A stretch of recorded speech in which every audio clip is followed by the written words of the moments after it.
you may know I'm a local elected official in New York, in a small town in Westchester County. I've had people show up at my house.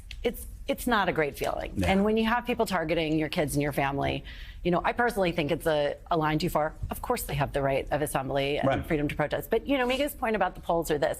I think there's a real question about how voters are going to turn, and particularly pro-choice voters, are going to turn their rage and their frustration over this leak into action. And generally, we have an issue with this, right? We've seen very depressed interest in turning out for the midterms among voters on the left. In fact, the most motivated voters are Republican women and Republican men. We've seen that in all the polls, including ours, leading up to this recent decision. And then the abortion issue clearly is a motivator. We're seeing that it is much more of a driver to potentially vote among younger voters, among women on the left and abortion supporters. But the basic issue is that we've got an electorate, a coalition that put the Democrats in the majority in the House, the Senate, and the White House in this last election, who are not especially driven to the polls this cycle. And that's going to be a real problem. Younger voters do not see voting as the most important way to exercise their voice on key issues. They don't think it matters as much as they should. That's a problem. And midterm elections have historically had voters who were older, whiter, more conservative. But I will say, on the abortion issue, Maura, I was surprised even in 2020 in a presidential election, you have somebody like Susan Collins, who supported Brett Kavanaugh after being pro-choice for years.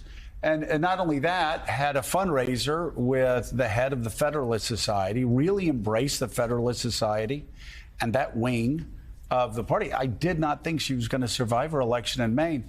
She won Maine by 9 points in a state that Biden won.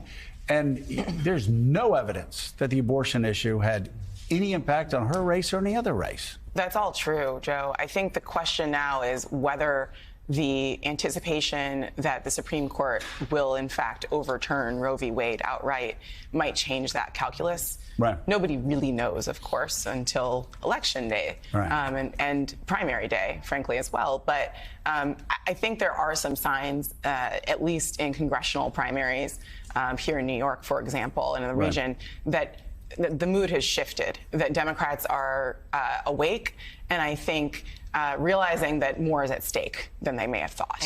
Awake so and angry. What scares me and what you're finding is the divide between activism and voter engagement. Talk about that. Yeah, and I think, look, there's a really interesting example of this when you look at the energy around organizing for unionizing that has been driven by young voters, the Amazon vote and the Starbucks votes, right? It's so interesting. These are young people who are organizing a lot of this.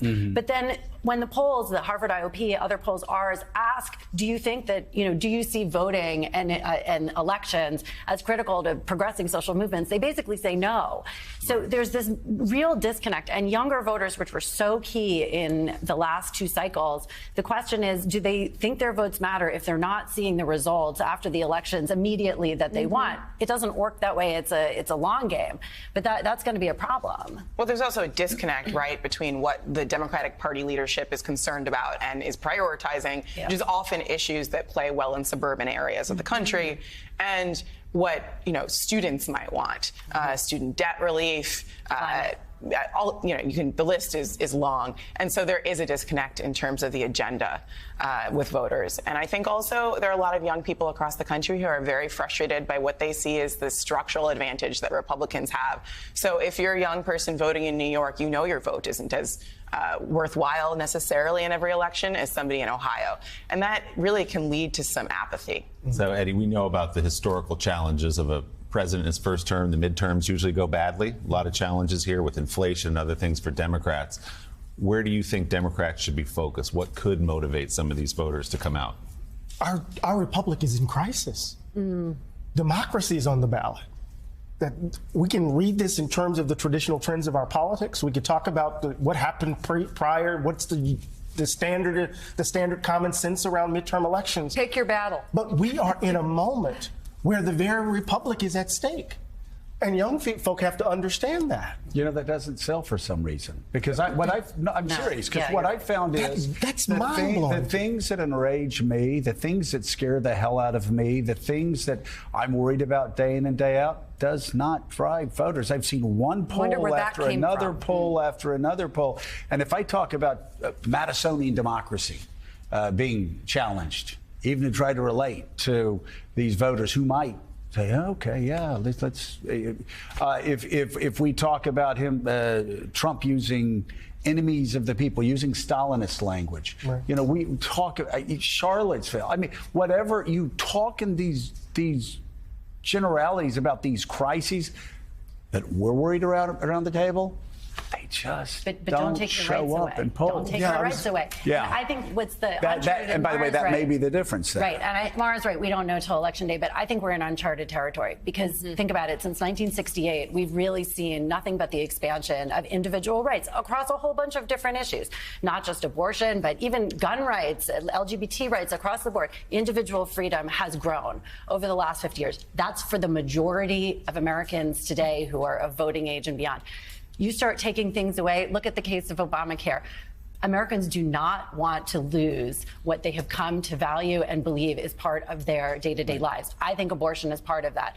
Don't take it away. You start taking things away from people, take rights that people take for granted away. I think that motivates around a kind of anger and a rejection of that we've never seen in our lifetime. Forgive my moderation here. Democrats just have to be very careful about how they do it. If you talk generally about Roe, if you talk generally about that 50-year constitutional right, people are on your side. Right. When you start getting specific beyond that, like the Democrats did in the recent bill, yeah. So it needs to be framed right. And I want to bring up one more thing, because you brought it up, and here I am. I'm going to get in trouble. Eddie, don't look at me. Eddie, don't look at me that way. He's going to get mad. Don't go for Princeton. We were doing very well. Oh, no, Princeton's fine. Princeton, he's a Morehouse man. Exactly.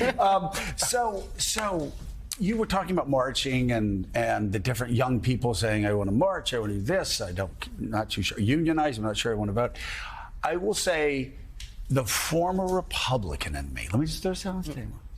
When I see people marching, when I see people saying, look at our signs, the former Republican in me, the organizer in me, and I bet there are a lot of Democrats that think this way too, I'm like, why don't you knock on doors? Register them to vote.